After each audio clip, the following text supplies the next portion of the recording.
देवरानी जेठानी का मतलब वो रिश्ता जो दो बहनों का होता है, मगर कहीं पर इस रिश्ते में प्यार होता है और कहीं पर नफरत। जेठानी पहले आती है। अगर वो देवरानी से छोटी बहन जैसा प्यार दे और ससुराल की मर्यादा को समझा दे, और देवरानी भी जेठानी को अपनी बड़ी बहन समझे, वहाँ पर रिश्ते में खटास नहीं आती। और सास को भी दोनों बहुओं को बराबर समझना चाहिए कि कहीं एक को अहमियत दें और दूसरी को जलील करें। ऐसे करने से भी रिश्ते खराब होते हैं। यहाँ पर आज मैं ऐसी ही कहानी लेकर आई हूँ दोस्तों, जहाँ पर देवरानी अपनी सूझबूझ से ससुराल से हर रिश्ते को सुधार देती है। आइए शुरू करते हैं।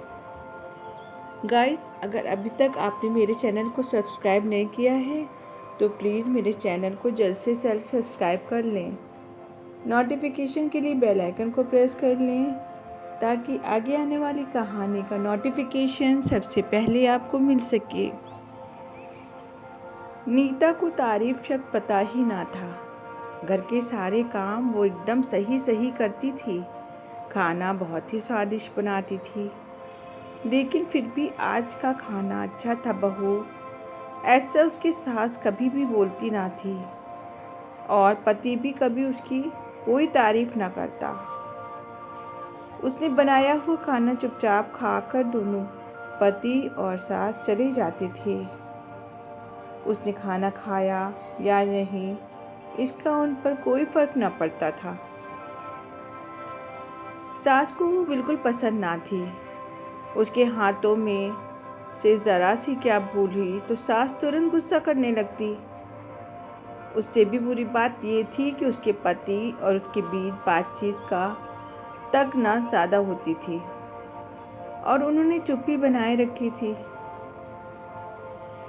और ना ही उस पर वो ध्यान देता था।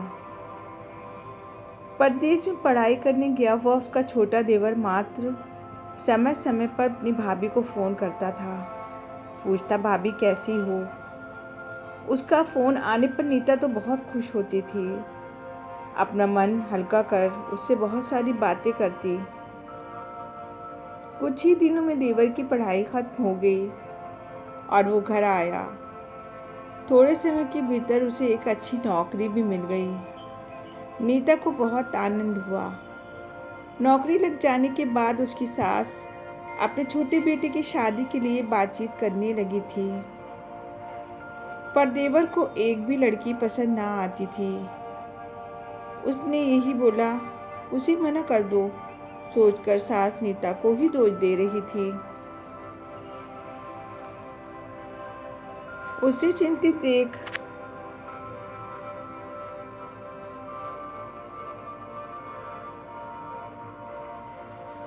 देवर ने अपनी भाभी से कहा कि मुझे एक लड़की बहुत पसंद है और मैं उससे प्यार करता हूँ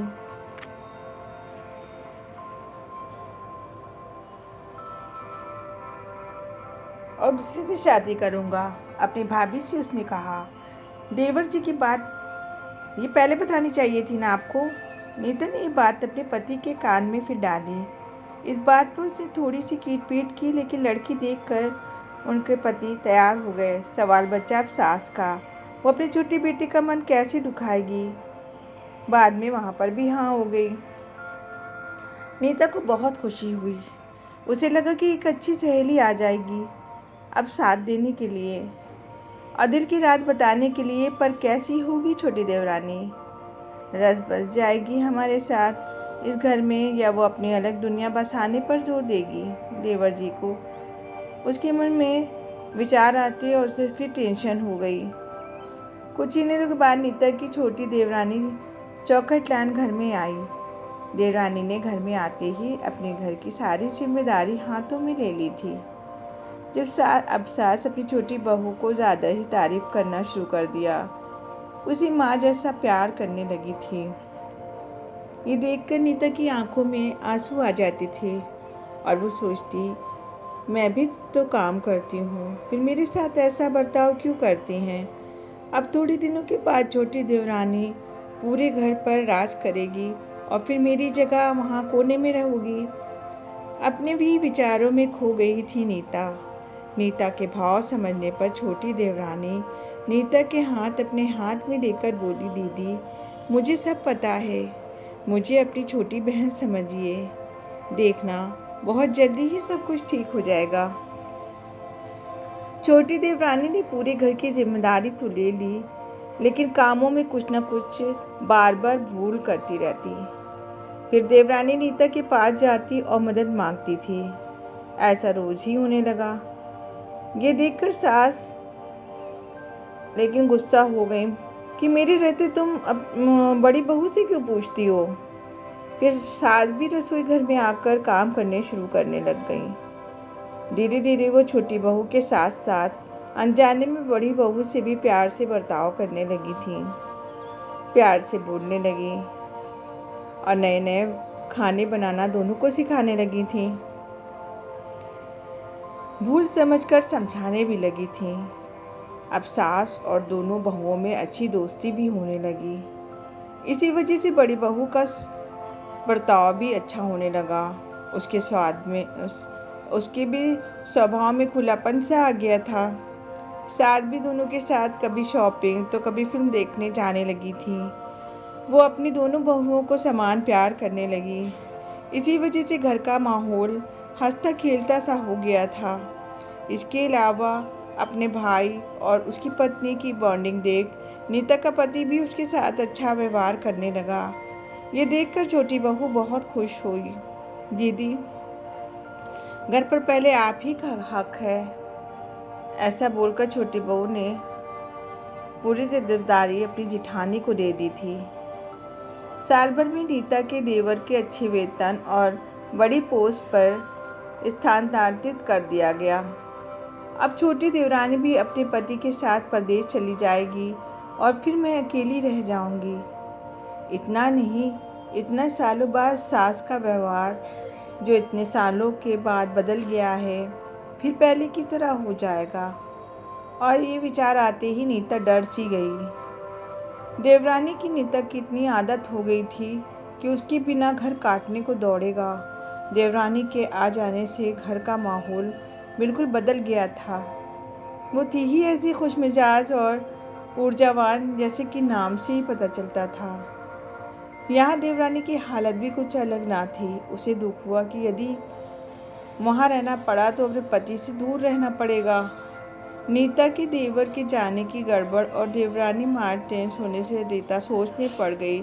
आज मैं उससे देवरानी को पूछा तो देवरानी ने जवाब दिया, दीदी मैं सारा दिन नए स्थान पर अकेली उससे अच्छी लगूंगी। उससे अच्छा है वो काम पर चले जाएंगे और मैं अकेली रहूंगी। इससे अच्छा तो ये मैं ही आपके साथ रहूं। आपके देवर को मैंने बोला है मैं शनिवार और रविवार की छुट्टियों में आप ही यहाँ आ जाया करें। मैं उनके साथ जाया करूँगी, बीच बीच में थोड़ा बदलाव के लिए। इस पर वो बोलने से 6 महीने में वापस यहीं ट्रांसफ़र करवा लूँगा। अपने पति की नकल करके देवरानी बोली और छोटी देवरानी तो नीता हंसने लगी थी। अपनी आंखों में आंसू पोंछते हुए नीता बोली, छोटी ये दिन वापस नहीं जाने वाले। जाओ तुम अपने पति के साथ। उनके साथ भी तो कोई होना चाहिए ना। दीदी आपने मुझे अपनी बड़ी बहन का प्यार दिया है। भैया के रूप में एक बड़ा भाई मिल गया है। ये भरा हुआ संसार छोड़कर मैं कैसे जाऊं? वहाँ अकेला मेरा मन भी ना लगेगा। अरे 6 महीने का तो सवाल है, वो आते रहेंगे यहाँ पर। ये सुनकर नीता ने अपनी देवरानी को खुश होकर गले लगा लिया। तभी देवरानी नीता से बोली, अपने पति के साथ एक अलग जीवन बनाने में समय नहीं लगता और अपने में रहकर पति की परीक्षा में ही आनंद है। दोस्तों, 2 अलग अलग घर और ससुराल से आने वाली ये लड़कियां अपने नए घर के लिए सब कुछ करती हैं। पता ही नहीं चलता कब एक दूसरे की आदत हो जाती है। सच में देवरानी जिठानी का रिश्ता 2 बहनों की तरह ही होता है। आपको हमारी कहानी अगर अच्छी लगी हो तो प्लीज़ लाइक करें और कमेंट सेक्शन में लिखकर अपनी राय ज़रूर दें।